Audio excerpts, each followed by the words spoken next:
بنی اسرائیل کے دو بھائی ایک لمبے سفر پر نکلنے لگے، مگر ان کے دلوں میں ایک ہی فکر تھی کہ ہم تو جا رہے ہیں، اپنی جوان بہن کو کس کے حوالے کر کے جائیں۔ ان کی ایک بہن تھی جو بہت ہی خوبصورت تھی۔ وہ بہت ہی پریشان تھے کہ کہیں ہماری بہن غلط ہاتھوں میں نہ چلی جائے، کیونکہ زمانہ اعتبار کے قابل نہیں رہا تھا۔ وہ بار بار سوچتے رہے مگر کسی پر اعتبار نہ آیا۔ ہر چہرہ انہیں مشکوک لگتا تھا، ہر شخص کے اندر انہیں کوئی نہ کوئی کمی محسوس ہوتی ہی تھی۔ اچانک ان کے ذہن میں خیال آیا کہ فلاں جگہ مشہور عبادت گزار رہتا ہے، کیوں نہ ہم اپنی بہن کو اسی کے حوالے کر دیں، اسی کے حوالے کر کے پھر ہم اپنے سفر کو نکل جائیں۔ وہی وہ شخص ہے جو اللہ سے ڈرنے والا ہے اور امانت کا حق ادا بھی کرے گا۔ ہماری بہن کی حفاظت صرف وہی شخص کر سکتا ہے، کیونکہ جو شخص اپنے رب سے ڈرتا ہے وہ کسی کی عزت پر ہاتھ نہیں ڈالتا اور کسی کی امانت میں خیانت بھی نہیں کرتا۔ یہ سوچ کر یہ لوگ اپنی خوبصورت جوان بہن کو ساتھ لے کر اس عبادت گزار کے پاس پہنچے۔ کہا کہ ہم ایک لمبے سفر پر جا رہے ہیں اور ہمیں کسی پر یقین نہیں آیا سوائے آپ کے۔ انہوں نے اپنی بے بسی اور مجبوری کو اس انداز میں بیان کیا کہ سننے والے کا دل نرم ہو جائے۔ کہنے لگے کہ ہم واپس آ کر اپنی بہن کو آپ سے لے جائیں گے اور اس وقت تک ہم آپ کی دیانت اور کردار پر مکمل طور پر بھروسہ کرتے ہیں۔ یہ سن کر عبادت گزار نے پہلے تو انکار کیا کہ میں اتنی بڑی ذمہ داری نہیں اٹھا سکتا، مگر پھر اس نے سوچا کہ کسی پریشان انسان کی مدد کرنا بھی کسی نیکی سے کم نہیں ہے، اور شاید یہی وہ موقع ہے جو مجھے اللہ کی رضا حاصل کر کے دے گا۔ اس سوچ کی بنیاد پر عبادت گزار نے کہا، بھائی ٹھیک ہے، تم اپنی بہن کو میرے پاس چھوڑ دو، میں اپنی پوری کوشش کروں گا کہ اس امانت میں کوئی کمی نہ آنے دوں، میں اس کا خیال رکھوں گا اور اسے اس طرح سنبھالوں گا جیسے ایک محافظ اپنی ذمہ داری نبھاتا ہے۔ بہن کو عبادت گزار کے حوالے کرتے ہوئے یہ دونوں بھائی اپنے سفر کو چل پڑے۔ اب یہ عورت ایک طرف رہنے لگی اور وہ عبادت گزار اپنی عبادت میں مشغول رہنے لگا۔ لیکن میرے بھائیوں، یہی وہ لمحہ تھا جہاں شیطان نے اپنا کھیل شروع کرنا تھا۔ پہلے شیطان نے بزرگ کے دل میں خیال ڈالا کہ اس کی خبر گیری بھی کر لیا کرو۔ شیطان نے اللہ والے کے دل میں خیال ڈالا کہ اس کی خبر گیری بھی کر لو۔ عبادت گزار نے لڑکی کی خبر گیری کر لی شیطان کے کہنے پر۔ پھر شیطان نے کہا، یہ بھی تو ایک انسان ہے، اس کے درد سنو، اس کی فریادیں سنو، اس سے تھوڑا سا گپ شپ بھی کر لو، اس سے بات بھی کر لو۔ اور آہستہ آہستہ وہ عابد جو کل تک اللہ کے سامنے روتا تھا، آج وہ عورت کے قریب بیٹھ کر مسکرا رہا تھا۔ وہ انسان جو راتوں کی تنہائیوں میں سجدے میں گرتا تھا، آج اس نے نفس کے سامنے اپنے عبادت گزاری کے تمام ہتھیار ڈال دیے تھے۔ عبادت گزاری کے تمام ہتھیار ڈال دیے تھے کس کے سامنے؟ نفس کے سامنے۔ اور یہی وہ لمحہ تھا جب ایک انسان اپنی ساری عمر کی کمائی ہوئی نیکیاں ایک لمحے کی خواہش کے آگے ہار گیا۔ کیونکہ جب انسان اللہ کی طرف سے منہ موڑ لیتا ہے تو گناہ اسے گناہ محسوس ہی نہیں ہوتا، بلکہ وہ اس گناہ کو اپنی مجبوری کا نام دے دیتا ہے۔ گناہ پھر اسے گناہ محسوس نہیں ہوتا جب انسان اللہ سے اپنا رخ پھیر لیتا ہے۔ میرے کریم نبی نے فرمایا، جب انسان پہلی مرتبہ گناہ کرتا ہے تو اس کا ضمیر اسے جھنجھوڑ کر کہتا ہے، او تو غلط کر رہا ہے، اے حضرت انسان تو غلط کر رہا ہے۔ اس وقت انسان کے دل میں ایک سیاہ دھبا لگ جاتا ہے۔ یہ نقطے جتنا ہوتا ہے، با کے نیچے جو نقطہ ہوتا ہے نا، باریک سا نقطہ، یہ گناہ کا دھبا بھی شروع میں باریک سا ہوتا ہے۔ جب پہلی مرتبہ دل پر لگتا ہے نا، جب پہلی مرتبہ انسان گناہ کرتا ہے تو اس کے دل میں ایک سیاہ نقطہ لگ جاتا ہے، اور اس نقطے کا جو سائز ہوتا ہے، یہ با کے نیچے جو نقطہ ہوتا ہے اسی کے سائز جتنا ہوتا ہے، باریک سا ہوتا ہے۔ جب انسان گناہ کرتا ہے تو اس کا دل تیزی سے دھڑکتا ہے پہلی مرتبہ جب انسان گناہ کرتا ہے، اور دل پر ایک سیاہ نقطہ لگ جاتا ہے۔ اور جب انسان دوسری مرتبہ گناہ کرتا ہے تو دل کا دھڑکنا آہستہ ہو جاتا ہے، اور اس دل کے اوپر جو سیاہ دھبا ہوتا ہے وہ بڑے سائز کا ہو جاتا ہے۔ اور جب تیسری مرتبہ چوتھی مرتبہ انسان گناہ کرتا ہے تو دل مکمل طور پر سیاہ ہو جاتا ہے، اور پھر نہ تو اس کا ضمیر اسے ملامت کرتا ہے اور نہ ہی اس کے اندر کا مفتی اسے ٹوکتا ہے کہ تو غلط کر رہا ہے۔ پھر انسان گناہ کو گناہ سمجھنا ہی چھوڑ دیتا ہے، اس کے لیے حرام معمولی بن جاتا ہے اور غلطی عادت بن جاتی ہے۔ پھر وہ ہنستے ہوئے بھی گناہ کر ڈالتا ہے۔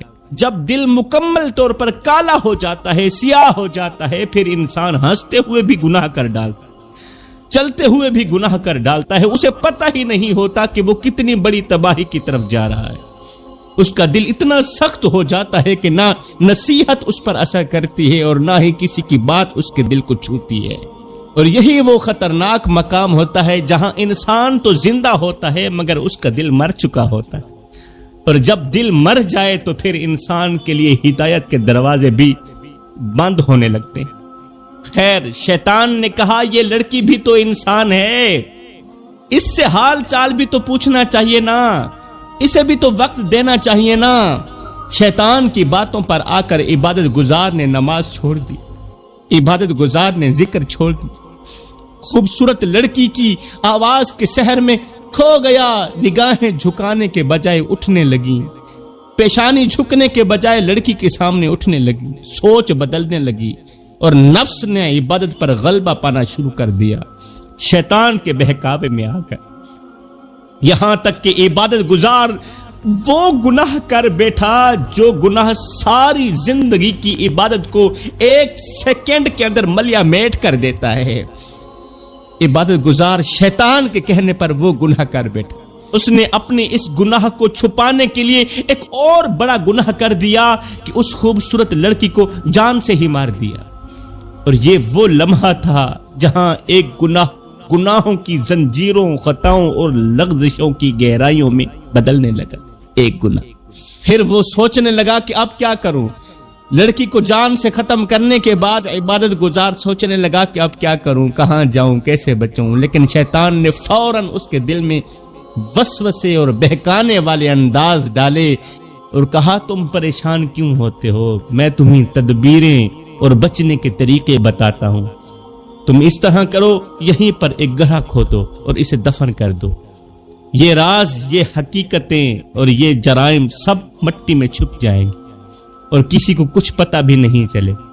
شیطان کی باتوں پر آ کر عبادت گزار نے ویسا ہی کیا جیسے شیطان نے کہا، زمین کھودی، لاش کو دفن کیا، اوپر مٹی برابر کر دی اور اپنے آپ کو دھوکے اور فریبوں میں مبتلا کرنے لگا کہ اب سب ختم ہو گیا ہے، اب میرا راز چھپ گیا، اب کوئی مجھے نہیں پہچانے گا۔ پھر عبادت گزار نے اپنے دل کو تسلی دینے کے لیے عبادتوں، نیکیوں اور ظاہری اعمال کا سہارا لیا اور سوچنے لگا کہ اب میں پہلے سے زیادہ عبادت کروں گا، پہلے سے زیادہ نمازیں پڑھوں گا، شاید میرے یہ گناہ، خطائیں اور لغزشیں مٹ جائیں۔ یہ کام کروانے کے بعد شیطان نے اب کیا کیا، ادھر سے دونوں بھائیوں کے کانوں میں جا کر پھونک دیا شیطان نے، خوابوں میں، خیالوں میں ان دونوں کے کانوں میں یہ بات ڈال دی کہ تمہاری بہن کے ساتھ زیادتی ہوئی ہے، اور پھر اسے وہیں دفن کر دیا گیا۔ خوابوں میں، خیالوں میں شیطان ان دونوں بھائیوں تک پہنچا، ان کے کانوں میں پھونک ماری کہ اللہ والے عبادت گزار نے پہلے تو تمہاری بہن کے ساتھ زیادتی کی ہے، اس کے بعد پھر وہیں اسے دفن بھی کر دیا ہے، کسی کو پتہ بھی نہیں، صرف مجھے پتہ ہے۔ اللہ اکبر، تمہاری بہن کے ساتھ زیادتی ہوئی ہے اور پھر اسے وہیں دفن بھی کر دیا گیا۔ دل بے چین ہو گئے، نیندیں اڑ گئیں۔ وہ بھائی واپس آئے، انہوں نے عبادت خانے کے اندر گڑھا کھدوایا اور جب مٹی ہٹی تو سارا سچ سامنے آ گیا۔ بہن کی لاش نکلی، اس عبادت گزار کو پکڑا گیا، اسے گھسیٹ کر لایا گیا اور پھانسی کے پھندے پر لٹکا دیا گیا، مگر یہاں تک بھی شیطان نے اس کا پیچھا نہ چھوڑا۔ عبادت گزار کو پھانسی کے پھندے پر لٹکا دیا گیا، یہاں تک بھی شیطان نے اس کا پیچھا نہ چھوڑا۔ شیطان دوبارہ اس کے پاس آیا جب وہ پھندے پر لٹکا ہوا تھا، سانسیں ٹوٹ رہی تھیں، زندگی ہاتھ سے نکل رہی تھی۔ شیطان دوبارہ اس کے پاس آیا اور کہنے لگا، میں ابھی بھی تمہیں بچا سکتا ہوں، اگر تم اپنا دین چھوڑ دو، اگر تم اپنے رب کا انکار کر دو، اگر تم کافر ہو جاؤ تو میں ابھی بھی تمہیں بچا سکتا ہوں، میں تمہیں اس موت سے نکال سکتا ہوں۔ یہ سن کر اس اللہ والے نے کہا ٹھیک ہے میں اپنا دین چھوڑ دیتا ہوں، تم مجھے بچا لو نا۔ شیطان نے کہا پھر اپنی زبان سے اقرار کرو، اپنی زبان سے کہو کہ میں کافر ہوں۔ اس نے کانپتی ہوئی آواز میں کہا میں کافر ہوں، میری جان بچا لو۔ بس اتنا کہنا تھا کہ شیطان زور زور سے ہنسنے لگا، کہنے لگا نہ دنیا تیری رہی اور نہ آخرت تیری رہی۔ اور میرے بھائیوں، وہ عبادت گزار کافر ہو کر اس دنیا سے چلا گیا۔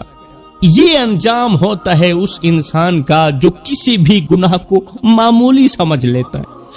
میں ہاتھ جوڑ کر عرض کرتا ہوں میرے بھائیوں، ایسے گناہوں سے بچو جو لمحوں کی لذت دیتے ہیں مگر پوری زندگی اور آخرت تباہ کر دیتے ہیں۔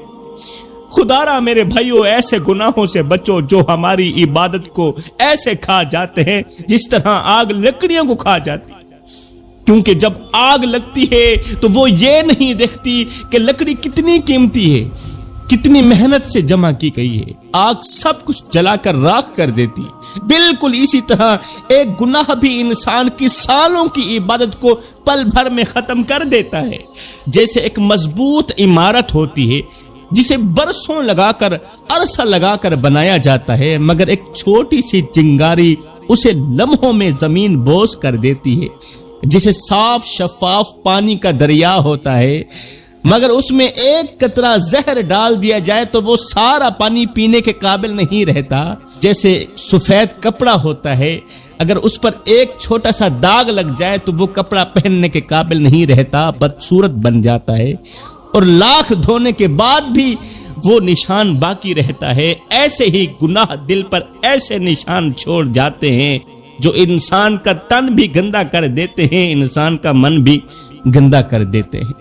میرے بھائیوں، گناہ کرنے والا انسان دنیا میں تو عزت پا سکتا ہے مگر اللہ کے ہاں کبھی عزت نہیں پا سکتا۔ لوگ دنیا کے پروٹوکول کے پیچھے بھاگ رہے ہیں مگر جنت کے پروٹوکول کا کوئی شوقین نہیں رہا۔ دنیا کے لوگوں کی نظر میں بڑا بننے کے لیے ہم ہر حد پار کر لیتے ہیں مگر اللہ کی نظر میں بڑا بننے کے لیے کوئی فکر نہیں۔ ہم کپڑے صاف رکھتے ہیں مگر دل کو گندا چھوڑ دیتے ہیں۔ ہم لوگوں کے سامنے نیک بنتے ہیں مگر تنہائی میں وہ سب کرتے ہیں جو زبان پر لانا گوارا ہی نہیں کرتے۔ ہم دنیا والوں کی تالیاں سننے کے لیے جیتے ہیں مگر فرشتوں کے لکھے جانے والے اعمال سے بے خبر رہتے ہیں۔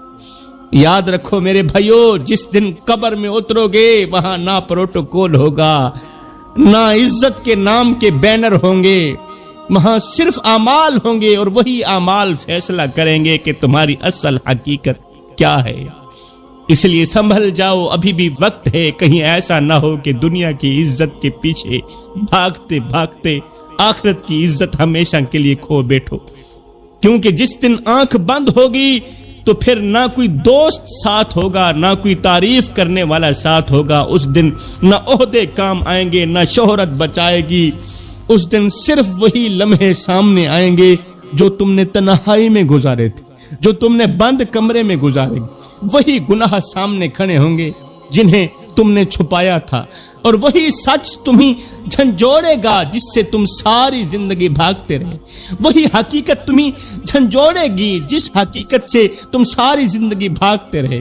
اس دن انسان چیخے گا، پکارے گا، مگر وقت ہاتھ سے نکل چکا ہوگا، نہ واپسی ہوگی، نہ مہلت ملے گی۔ اس لیے سنبھل جاؤ میرے بھائیوں، اس سے پہلے کہ پردہ اٹھ جائے اور ساری حقیقت سامنے آ جائے۔ اپنے آپ کو بدلو، اپنے رب کی طرف لوٹ آؤ، کیونکہ جب اللہ پکڑتا ہے تو پھر کوئی چھڑانے والا نہیں ہوتا، اور جب اللہ معاف کر دیتا ہے تو پھر کوئی نقصان باقی نہیں رہتا، جب اللہ معاف کر دیتا ہے تو پھر کوئی گناہ باقی نہیں رہتا۔ ابھی بھی وقت ہے، ابھی بھی دروازہ کھلا ہے، بس ایک قدم تمہارا چاہیے، بس ایک قدم تمہارا چاہیے، اور رحمت تمہیں خود کھینچ لے گی، رحمت تمہیں خود کھینچ لے گی۔ ایک سچا آنسو چاہیے، گناہوں کے پہاڑ دھل جائیں، بس ایک سچی توبہ چاہیے، جنت کے بند دروازے خود بخود کھل جائیں۔ بس ایک بار دل سے پکار لو وہ رب جو تمہارے